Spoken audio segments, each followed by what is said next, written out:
I have been so disappointed by the discussions, the pledges, and the commitments within the climate finance negotiations and discussions. What we're seeing is, yes, absolutely, global north countries, G7 countries, G20 countries being like, yes, we pledge to commit. But the United States and Canada, which are in the United States is the first number one offender to GHG and the climate crisis. And they committed like $17.5 million to the climate fund for loss and damage when they should be paying the most. We're seeing other countries paying even more than this, bringing better commitments than the United States. Canada committed 16 million Canadian dollars, but it's about 11 million US dollars.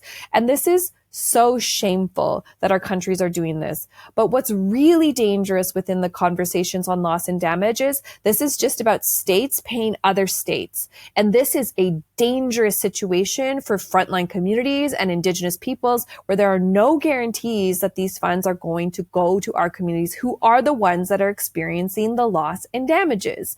In fact, there's some real fears around how states might utilize these funds to further develop false solutions rather than actually address the damages that are felt by frontline communities and those and Indigenous peoples that are experiencing these things. And so there's a lot of work trying to push to have more accountability mechanisms. But as it stands now, Indigenous peoples in the global north, we're never going to see loss and damages. Even though my community, which is downstream from the Alberta tar sands, has experienced massive amounts of loss and damages from the industry that has been exacerbated by the climate crisis, we're never going to see it.